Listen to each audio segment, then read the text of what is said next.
11 ఏళ్ల బాలుడు ఒక పడవ ముందు నిలబడి అది వేగంగా పోతున్నా ఓ ఇంచు కూడా కదలకుండా స్టెప్పులు వేస్తూ స్టైల్ చూపించాడు. ఇప్పుడు ఆయన స్టైల్ పేరు ఆరా ఫోమింగ్. ఇది ఇండోనేషియాలోని రియావ్ ప్రావిన్స్ లో జరిగే సాంప్రదాయ పడవ పోటీ పాచుజులా. అదే సమయంలో ఈ చిన్నారి రయాన్ ఆర్కాన్ దీకా పేరు ప్రపంచం మొత్తం వినిపించేస్తోంది. వేడిగా పోతున్న పడవపై కూర్చోకుండా నిలబడి చేతులు ఊపుతూ చమత్కారంగా నాట్యం చేయడం, అది చూసిన వారందరూ షాక్. ఇది కేవలం నాట్యం కాదు, అది స్వాగ్, కాన్ఫిడెన్స్, బ్యాలెన్స్ అన్ని కలిపిన ఎనర్జీ. దాన్నే జనాలు ఆరా ఫోమింగ్ అని పిలుస్తున్నారు.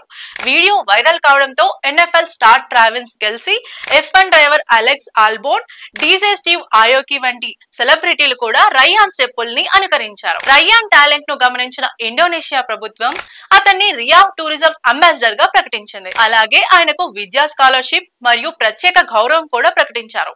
సాంప్రదాయం మీద స్టైల్ కలిపి ఒక చిన్నారి ప్రపంచాన్ని తన వైపు తిప్పుకున్నాడు. నిజంగా ఇదొక వైరల్ వండర్.